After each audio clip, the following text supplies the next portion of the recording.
اللہ تبارک و تعالی نے اسلام کو جب کامیابیاں اور کامرانیاں عطا کیں اور نبی پاک صلی اللہ تعالی علیہ وسلم کے دین کو اللہ نے غلبہ عطا کیا تو 9 ذی الحج میں حج فرض کیا گیا۔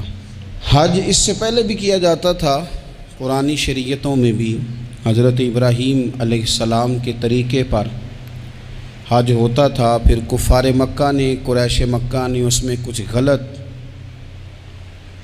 رسومات شامل کر دیں، کپڑے اتار کر معاذ اللہ کعبے کا طواف کرنا، قربانیوں کا گوشت خانہ کعبہ کی دیواروں سے ملنا اور بھی کئی بیہودہ رسومات اس پاکیزہ اور خوبصورت عمل کا حصہ بنا دی گئیں۔ پھر 9 ذی الحج کو حج فرض ہوا۔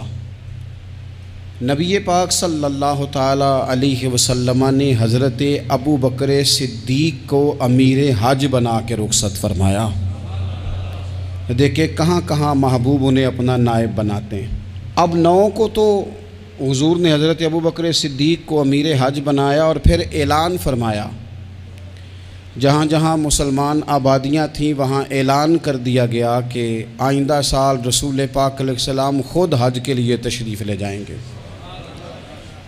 اب ایک بڑی تعداد مسلمانوں کی جمع ہونے لگی۔ ذی قعدہ کے آخری ایام میں ہزاروں کی تعداد میں لوگ مدینہ شریف میں جمع ہو گئے۔ ظہر کی نماز کی ادائیگی کے بعد سیرت نگار کہتے ہیں کہ 28 ذی قعدہ تھی، نبی پاک علیہ السلام ظہر پڑھ کے حج کے لیے نکلے، اور جہاں آج ذوالحلیفہ ہے، ابیار علی جس جگہ کو کہتے ہیں، میقات مدینہ بھی کہا جاتا ہے، وہاں اللہ کے محبوب نے پہلے رات گزاری۔ وہیں پہ نبی پاک صلی اللہ تعالی علیہ وسلم نے احرام باندھا، حضور تشریف لے گئے۔ یہ حج قران تھا۔ نبی پاک صلی اللہ تعالی علیہ وآلہ وسلم کے ساتھ اس طرح لوگ امڑ کے آئے، جہاں جہاں سے لوگ تھے مسلمان وہ سارے جمع ہوئے حضور کے ساتھ اللہ کی بارگاہ میں حاضر ہونے کے لیے۔ 1,40,000 صحابہ، یہ ایک ہی دفعہ صحابہ کا اتنا بڑا مجمع جمع ہوا ہے، ایک ہی دفعہ۔ اور حضور علیہ السلام کی خواہش تھی کہ یہ سارے لوگ وہاں پہنچیں۔ محبوب کریم علیہ السلام 4 ذی الحج کو حضور علیہ السلام نے طواف کیا، صفا مروہ کیا، احرام نہیں کھولا، قربانیاں ساتھ تھیں، چونکہ یہ حج قران تھا۔ اللہ کے رسول صلی اللہ تعالی علیہ وآلہ وسلم نے پھر 8 ذی الحج کو ظہر کی نماز جا کے منا کے میدان میں ادا کی۔ 9 ذی الحج کو مسجد نمرہ کے پاس کوہ صبیر پر جب سورج کی کرنیں چمکیں، قربان جائیں کیا نظارہ ہوگا۔ لبیک لبیک کی صدا آ رہی ہے، دے کون رہے ہیں؟ مدینے والے محبوب صلی اللہ علیہ وسلم۔ حضور اس لشکر حسن کو لے کر، اس نور بھرے قافلے کو لے کے، یہ کون ہیں جو حضور کے ساتھ سارے نکلے ہیں؟ یہ کون ہیں سارے؟ یہ وہ فیروز بخت سعادت مند لوگ ہیں کہ ان میں سے جس نے ایک دفعہ بھی ایمان کی حالت میں حضور کو دیکھا اور پھر خاتمہ بالخیر بالایمان کے ساتھ دنیا سے رخصت ہوئے، یہ وہ لوگ ہیں کہ ولی اگر 60 سال بھی سارا دن روزہ رکھے، ساری رات نفل پڑھے، ہر برائی سے بچے، لیکن پھر بھی کسی صحابی کے قدموں کی خاک تک کو نہیں پہنچ سکتا۔ اور صحابی زیارت سے بنتا ہے، ولی عبادت سے بنتے ہیں۔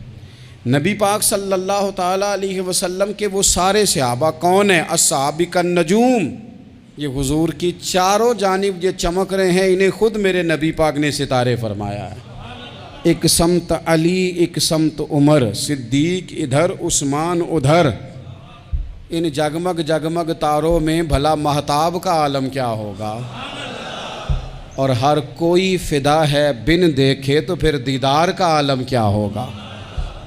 تو نبی پاک صلی اللہ علیہ وسلم نے یہ وہ موقع تھا، 9 ذی الحج میدان عرفات، حضور صلی اللہ علیہ وسلم نے ظہر کی نماز ادا فرمائی اور پھر کچھ توقف کے بعد حضور کے لیے اونٹنی پر کجاوا سجایا گیا۔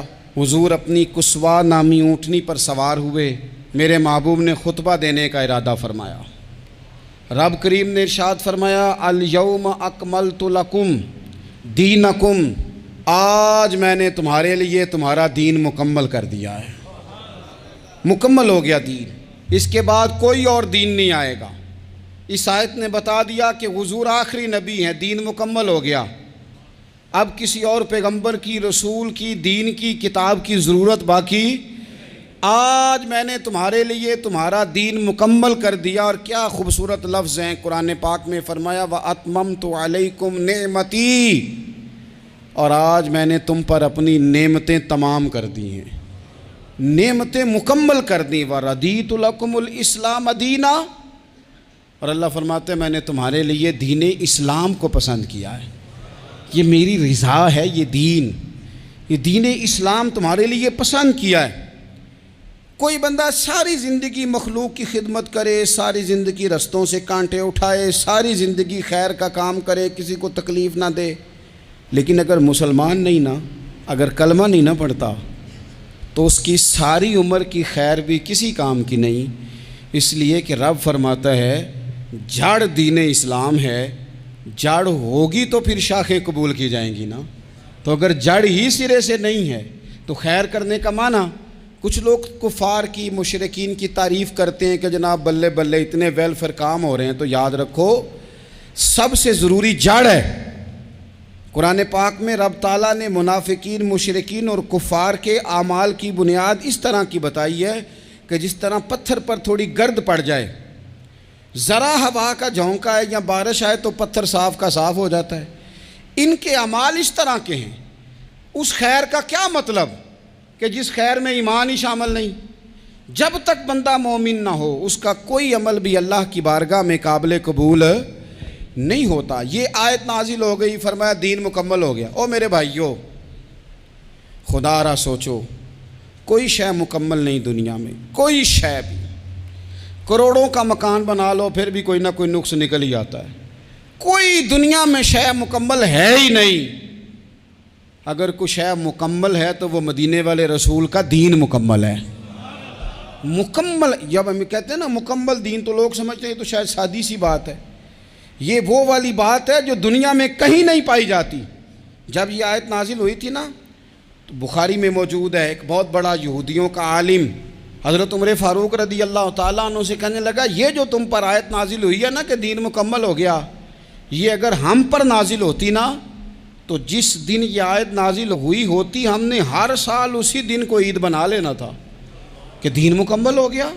الیوم اکملت لکم دینکم، دین مکمل ہو گیا، ہم تو عید بنا لیتے۔ تو حضرت عمر کہنے لگے ہم پر بھی بڑا فضل ہے، جس دن آیت نازل ہوئی تھی عرفہ کا دن بھی تھا اور جمعے کا دن بھی تھا، ایک نہیں دو عیدیں تھیں مسلمانوں کی، دو عیدیں تھیں مسلمانوں کی، دو۔ عزیز بھائی، دین مکمل اللہ نے دیا۔ اور حضرت عبداللہ ابن عباس رضی اللہ تعالیٰ عنہ نے تو ایک مقام پہ اس کا ذکر بھی کر دیا۔ جب ان سے کسی یہودی نے کہا نا یہ آیت ہمیں ملتی تو ہم عید مناتے، تو فرمایا تم ایک مناتے نا، ہماری دو تھیں اس دن۔ جمعہ بھی تو مسلمانوں کی عید کا دن ہے نا۔ بہت سارے لوگ ہیں بیچارے جو کہتے ہیں اسلام میں عیدیں صرف دو ہیں، اور وہ بھی صرف پریشانی انہیں عید میلاد النبی والے دن ہوتی ہے، اس کے آگے پیچھے نہیں ہوتی۔ حالانکہ نبی پاک علیہ السلام نے کہا ہر جمعہ بھی عید ہے، خود حضور نے فرمایا، لیکن وہ اڑ جاتے ہیں کہ نہیں عیدیں صرف دو ہی ہیں۔ بھائی آپ یہ کہہ سکتے ہیں کہ اسلام کی معروف عیدیں دو ہیں، اپنے معنی اور مفہوم کے لحاظ سے جس کو یوم عید کہا جائے وہ عیدیں دو ہیں۔ تو نبی پاک صلی اللہ تعالیٰ علیہ وسلم نے میدان عرفات میں خطبہ دیا۔ یہ جو واعظ و نصیحت ہے نا، خطبہ، تقریر، یہ دنیا کر رہی ہے، کرتی رہے گی، کرتی چلی آئے گی، اور اس کو میرے نبی پاک علیہ السلام نے پسند فرمایا۔ خیر کی بات کرنے والے کو حضور نے دعا دی۔ محبوب فرمانے لگے اللہ جو میری حدیثیں یاد کر کے آگے پہنچائے اس کے چہرے کو تر و تازہ رکھنا۔ یہ ابلاغ دین بہت بڑی بات ہے اگر کوئی خلوص نیت سے کرے۔ لیکن کائنات ارضی میں وہ جو حضور کا خطبہ حجۃ الوداع ہے، وہ دستور ہے، وہ منشور ہے۔ انسانی حقوق پر اس سے بڑا چارٹر نہ پہلے کبھی تھا نہ قیامت تک دوبارہ بن سکتا ہے۔ اس کو خطبہ حجۃ الوداع کیوں کہتے ہیں؟ ایک تو مطلب یہ کہ حضور نے یہی آخری حج کیا، اور دوسری بات یہ تھی کہ اس خطبے کے تھوڑے ہی عرصے بعد میرے نبی پاک نے وصال ظاہری فرمایا، اور اس خطبے کو رسول پاک صلی اللہ تعالیٰ علیہ وسلم نے شروع کہاں سے فرمایا؟ یہ خطبہ دیکھیں شروع کہاں سے ہو رہا ہے۔ انسان دنیا میں ملتا بھی ہے، جدا بھی ہوتا ہے، یہ جو جدائی کا وقت ہوتا ہے نا، جدائی کا، شاید بڑی سوچ سمجھ کے کہا تھا حضرت میاں صاحب نے، بڑی غور کر کے انہوں نے کہا تھا کہ دریا کنڈے روخ نہ لائیے، جو آوے روڑ جاوے۔ آپ میدان میں درخت لگاتے ہیں تو کبھی پھل گرتا ہے تو زمین پہ گرتا ہے، اٹھا لیتے ہیں۔ اگر دریا کے کنارے ہو تو وہ تو دریا میں گرے گا اور روڑ جائے گا، چلا گیا، بہہ گیا۔ فرمانے لگے دریا کنڈے روخ نہ لائیے، جو آوے روڑ جاوے، تے پردیسی نال نہ یاری لائیے، او دا جدوں دل کرے ٹر جاوے، وہ تو چلا جاتا ہے۔ یہ خطبہ شروع کہاں سے ہو رہا ہے؟ یعنی ابھی آغاز کلام ہے، بات آگے آئے گی، آغاز کلام ہے۔ میں کہہ چکا ہوں ولی شاید عبادت کر کے بنے، تقوی اختیار کر کے بنے، ولی اللہ کی حرام کردہ ہر شے سے اجتناب کر کے بنے، وہ جس میں شبہ ہے اس سے بھی بچے تو پھر ولی بنے۔ لیکن صحابی تو حضور کی زیارت سے بنتا ہے نا، نبی پاک کی زیارت سے بنتا ہے، اور صحابہ تو وہ صحابہ تھے جن کی ہر صبح عید ہوتی تھی، خدا کا قرب حاصل تھا، نبی کی دید ہوتی تھی۔ وہ تو اس طرح کا ماحول تھا کہ نبی پاک نے فرمایا حضرت ابو ہریرہ سے یہیں بیٹھے رہتے ہو، تھوڑا ذرا کبھی کوئی کام بھی کر لیا کرو، وقفے سے ملنے سے محبت بھی بڑھتی ہے۔ تو حضرت ابو ہریرہ اٹھے اور ستون کے پیچھے سے ہو کے واپس آ گئے۔ فرمایا آ گئے ہو؟ عرض کی حضور دل ہی نہیں لگتا تو جائیں کہاں۔ وہ جو حضور سے آ کے کہتے تھے نا یا رسول اللہ صلی اللہ علیہ وسلم، حضرت ثوبان بن مالک، حضور نے فرمایا پریشان دکھائی دیتے ہو؟ کہا یا رسول اللہ ایک بات پریشان کرتی ہے۔ کہا وہ کیا؟ عرض کی حضور دل بے چین ہوتا ہے تو زیارت کو آ جاتا ہوں، آج ایک عجیب خیال آیا ہے، عجیب خیال آیا ہے، اور اس نے عجیب رنگ طبیعت میں بھر دیا ہے۔ فرمایا تمہیں کیا خیال آیا؟ عرض کی یا رسول اللہ صلی اللہ علیہ وسلم آج خیال آیا ہے کہ ثوبان ہے، تو حضور کا غلام ہے، جنت تو حضور کے صدقے ملے گی، لیکن یہ ہے کہ حضور تو ہوں گے نا نبیوں کے ساتھ، تجھے ملے گی پر ملے گی تو غلاموں کے محلے میں نا۔ تو دل میں خیال آیا کہ وہاں زیارت بھی ہوگی کہ نہیں؟ او جنت میرے کس کاری جتھے یار نظر نہ آوے، زیارت بھی ہوگی کہ نہیں؟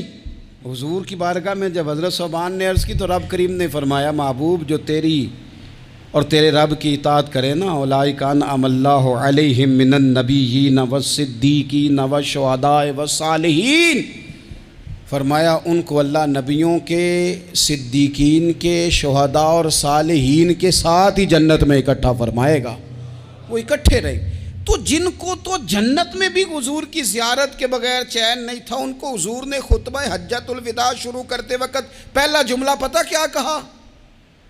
حضور اونٹنی پہ ہیں، احرام باندھا ہوا ہے، 1,40,000 کم و بیش غلام سامنے کھڑے، عرفات کا میدان۔ محبوب فرمانے لگے پہلا جملہ، جو درد والے تھے وہ تڑپ گئے، یہ سارے درد والے تھے لیکن کچھ زیادہ مزاج شناس تھے۔ محبوب نے پہلا جملہ کہا، حضور فرمانے لگے لوگو جس طرح آج اکٹھے ہوئے ہیں شاید اس کے بعد دوبارہ ہم اکٹھے نہ ہوں۔ پہلا اعلان ہی کر دیا کہ یہ تمہارے ساتھ جو آج خطبہ ہے نا، اس میں اشارہ دے دیا کہ دوبارہ نہیں جمع ہوگے، اگلا حج نہیں کرنا، بس ختم ہوئی بات۔ یہ آخری پہلی بات ہی حضور نے یہ بیان کی۔ اب وہ اتنے دل نرم ہو گئے حضور کی بات سن کے، آنکھوں میں آنسو اس طرح آ گئے، طبیعت کا ملان اتنا بڑھ گیا کہ ہر ایک کا دل کشکول بن گیا، ہر طرف سے آہیں اور سسکیاں ہیں کہ حضور کے وہ جملے یوں صحابہ لے رہے تھے جب آپ سے کوئی کہہ دے کہ بھائی یہ وقت بس آخری ملاقات کا ہے، تو پھر انہوں نے وہ تو حضور کی ہر بات ہی توجہ سے سنتے تھے، پر یہاں جو انداز بن گیا وہ انوکھا بن گیا۔ فرمایا شاید دوبارہ ملاقات نہ ہو۔ پھر میرے کریم محبوب صلی اللہ تعالیٰ علیہ وسلم نے فرمایا جس طرح تمہارے لیے یہ شہر حرمت والا ہے، مکہ حرمت والا ہے نا، ایک نیکی کرو تو مکے میں 1,00,000 کا ثواب حرم مکہ میں. ایک گناہ کرو تو وہ بھی 1,00,000 لکھا جاتا ہے. حرمت والا ہے, بڑی عزت والا ہے. فرمایا جس طرح یہ گھر عزت والا ہے کعبہ, جس طرح یہ شہر عزت والا ہے, فرمایا جس طرح آج کا دن حرمت والا ہے. مسلمانوں میں تمہیں بتا کے جا رہا ہوں, تمہیں سمجھا رہا ہوں, اسی طرح میں نے تم سب پر ایک دوسرے کے مال اور عزت کو حرمت والا کر دیا ہے. اور صحابہ کو نا حضور نے پہلے یہ سبق پورا حضور نے پوچھا, یہ بھی ذرا کمال ہے, یہ بخاری مسلم کی حدیث ہے. حضور نے صحابہ سے پوچھا 9 ذی الحجہ ہے, جمعے کا دن ہے, ذی الحج کا مہینہ ہے, سب کو پتہ ہے. لیکن نا آپ جمعہ پڑھنے ہیں تو میں آپ سے کہوں کہ آج کون سا دن ہے, تو آپ کہیں کہ جناب جمعہ ہے, عجیب آدمی ہے, جمعہ پڑھا رہے ہو. لیکن جو صحابہ کا انداز ہے وہ اور ہے. حضور نے پوچھا آج یہ کون سا مہینہ ہے, یہ ادب ہے, یہ مقام ہے, یہ وہ مقام ہے جہاں بہت سارے صرف عقل والے بندے جو ہوتے ہیں نا وہ بیچارے گرتے پڑتے ہیں, کہتے ہیں جی بات آتی ہو تو بتانی چاہیے, یہ کیا بات ہوئی جی, بندہ بولے ہی نا, یہ کیا لیکن کچھ لوگ ایسے ہیں جن کا دھارہ ادب کچھ اور ہوتا ہے, انہیں ڈھیروں باتیں بھی آتی ہوں تو ہر جگہ بات کرنے کی نہیں ہوتی, سب جگہ کہانیاں سنانے کی نہیں ہوتی. حضور نے فرمایا کون سا مہینہ ہے, قربان جائیں بھیا کو زبان ہو کے کہنے لگے واللہ و رسولہ عالم, اللہ جانے اللہ کا رسول جانے. سانو تے قید سجن دا گہنا ہے, او جنج رکھے اساں اونج رہنا ہے, ہمیں کیا پتا. پوچھا کسی نے, لکھا ہے صوفیاء نے, کسی نے پوچھا اوہ تمہیں پتہ نہیں, کہنے لگے چپ کر, ہمیں کیا پتا کون سا مہینہ ہے. تو حضور نے فرمایا آج تاریخ کون سی ہے, بھائی صاحب کو پتا تھا نا 9 ذی الحج کو ہی حج ہوتا ہے, کون سی تاریخ ہے, کہا واللہ و رسولہ عالم, اللہ جانے اللہ کا رسول جانے.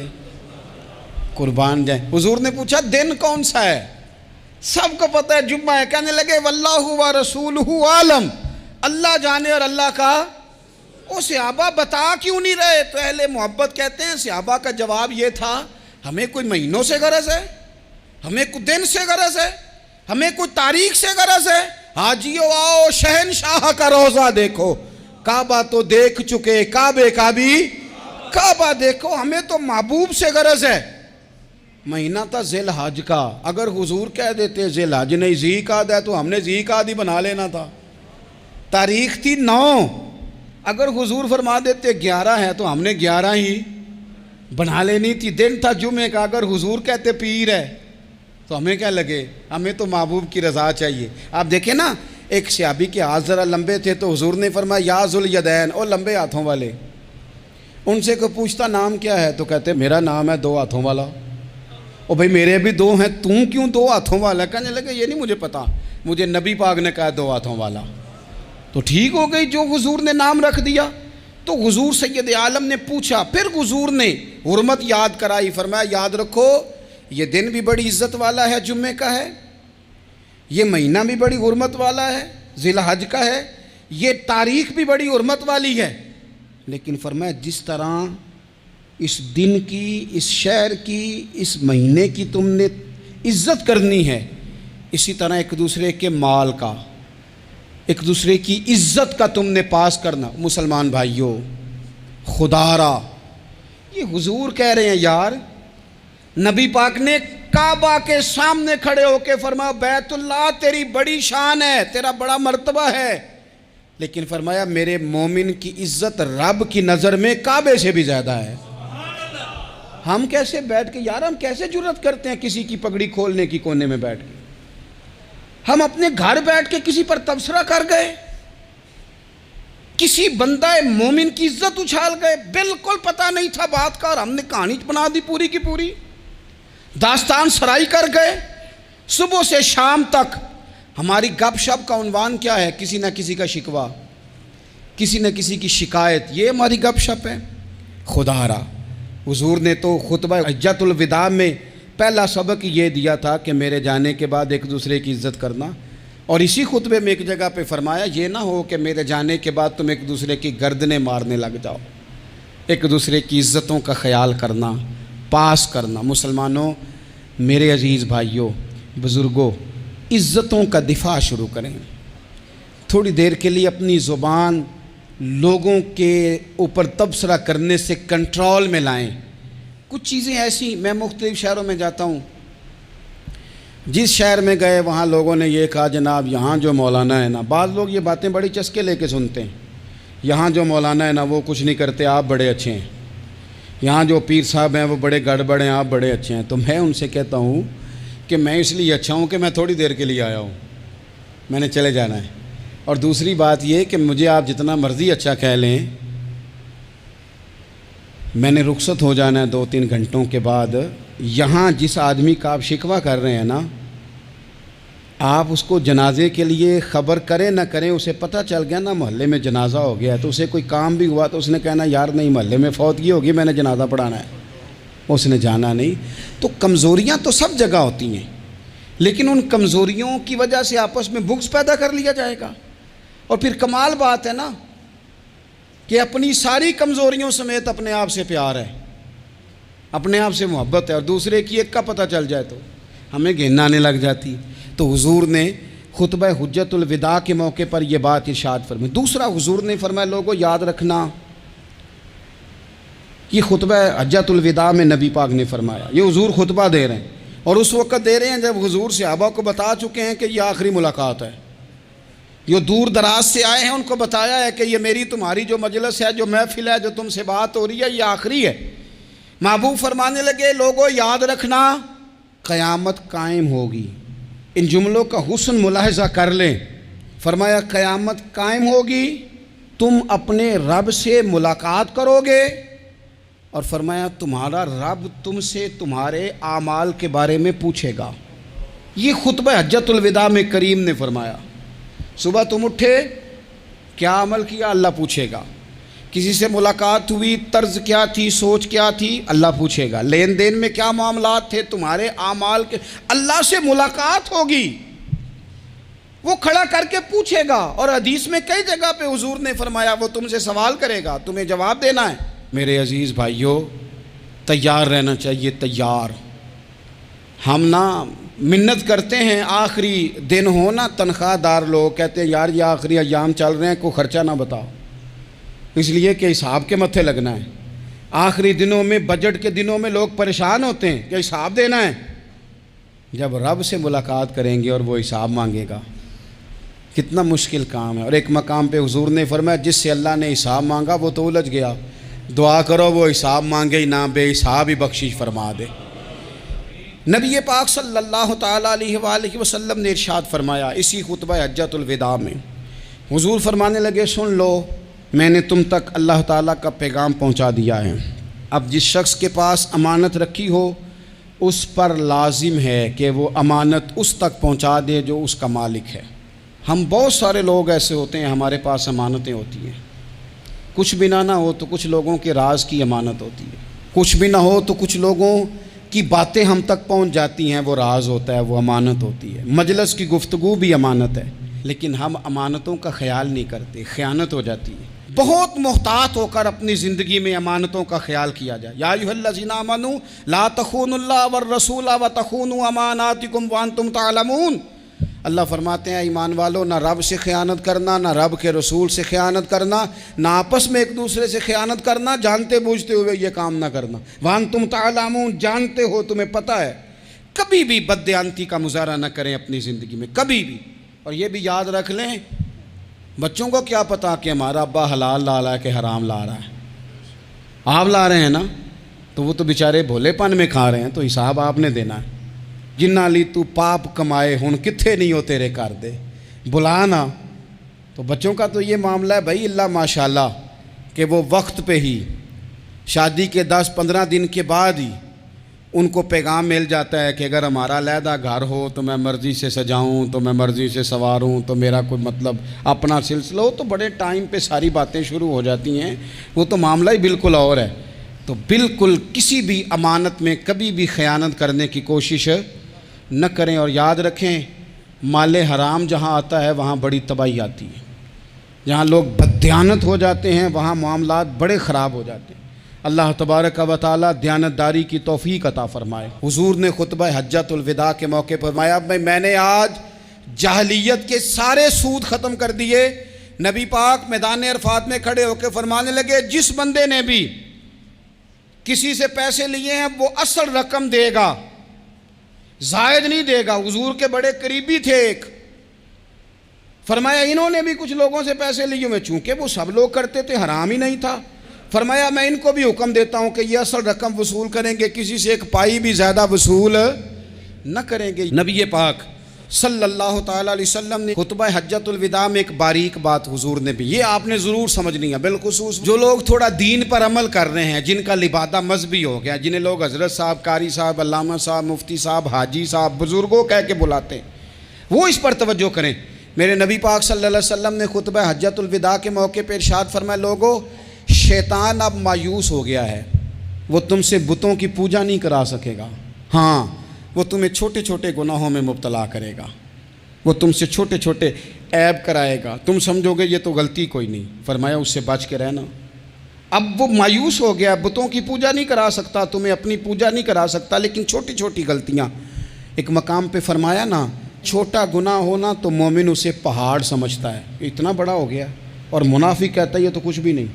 تو اپنی زندگی کے اندر چھوٹی چھوٹی کوتاہیاں، حضرت سعدی فرمایا کرتے تھے سیلاب اچانک نہیں آتے، پہلے چھوٹا سا سوراخ ہوتا ہے دریا کے کنارے میں، اسے بند نہ کیا جائے پھر بڑا ہو جاتا ہے، پھر وہ ٹائم آتا ہے کہ بند ٹوٹ جاتا ہے، بستیاں ڈوب جاتی ہیں۔ پہلے چھوٹا گناہ انسان کرتا ہے، چھوٹا، پھر اس سے آگے بڑھتا جاتا ہے اور بڑی بڑی غلطیاں ہوتی ہیں۔ اللہ تبارک و تعالی ہمیں رائی کے دانے کے برابر بھی غلطی کرنے سے محفوظ فرمائے۔ نبی پاک صلی اللہ تعالیٰ علیہ وسلم نے اسی موقع پر ارشاد فرمایا، لوگو اللہ سے ڈرتے رہنا، اور میں تمہیں عورتوں کے ساتھ بھلائی کی وصیت کرتا ہوں۔ فرمایا رب نے تمہیں اختیار دیا ہے، عورتیں تمہارے سپرد کی ہیں، ان سے اچھا سلوک کرنا۔ فرمایا اگر کبھی کوئی ان پر تمہیں سختی کرنی بھی پڑے تو اتنی کرنا جتنی ان کی غلطی ہو، ان سے درگزر کرنا، ان سے پیار کرنا۔ اسلام نے خاتون کو باقاعدہ حقوق دیے، باقاعدہ۔ صحیح بخاری میں حدیث ہے، یہ جو نوجوان ہیں، مطالعہ کرنے والے، پڑھنے سننے سمجھنے والے، یاد رکھا کریں ان چیزوں کو۔ حضرت بریرہ رضی اللہ تعالیٰ عنہ حضرت عائشہ صدیقہ کی کنیزہ ہیں، حضرت مغیث رضی اللہ تعالیٰ عنہ ایک صحابی ہیں، ان کی وہ اہلیہ ہیں، وہ اپنے خامد سے علیحدگی چاہتی تھی، ان کے خامد بڑی محبت کرتے تھے، علیحدہ ہونا نہیں چاہتے تھے، خاتون رہنا نہیں چاہتی تھی۔ انہوں نے بڑی سفارشیں کرائیں کہ میرا خامد، میری بیوی مجھ سے صلح کر لے، حالانکہ وہ خاتون کنیز ہیں، خادمہ ہیں، کوئی بڑے قبیلے سے بظاہر تعلق نہیں۔ بالآخر انہوں نے گزارش کی، سیدہ عائشہ صدیقہ رضی اللہ تعالیٰ عنہ سے کہا، کچھ اور ذرائع اختیار کیے۔ حضرت مغیث نے رضی اللہ تعالیٰ عنہ، ان کے شوہر نے، کہ نبی پاک علیہ السلام کی خدمت میں عرض کریں حضور میری سفارش کریں کہ یہ مجھ سے صلح کر لیں۔ تو نبی پاک علیہ السلام نے حضرت بریرہ رضی اللہ تعالیٰ عنہ جو کنیزہ ہیں، خادمہ ہیں، ان کو بلا کے کہا تمہارا خامد صلح کرنا چاہتا ہے۔ یہاں برادری کا بڑا کے کہتا ہے پتر وہ میری بھی نہیں تو گال رکھنی، وہ میرے ککھاں دا بھی نہیں تو، وہ کیا کہہ رہے ہیں آپ؟ اللہ نے اسے حق دیا ہے، اور جسے حق اللہ دے اس کا رسول دے، اس سے کون ہوتا ہے کوئی حق چھیننے والا؟ نبی پاک صلی اللہ علیہ وسلم نے حضرت بریرہ سے کہا تمہارا خامد صلح کرنا چاہتا ہے اور وہ روتا ہے تمہارے لیے، اور اس نے بڑی سفارشیں کی ہیں، تم اس سے صلح کر لو۔ حضرت بریرہ رضی اللہ تعالیٰ عنہ عرض کرنے لگی یا رسول اللہ صلی اللہ علیہ وسلم آپ جو حکم کریں میں حاضر ہوں، ایک بات پوچھ سکتی ہوں؟ ایک گزارش کر لوں؟ ایک صرف حضور میرا بولیا چولیا معاف کری، ایک بات کر لوں؟ تو کہا کرو۔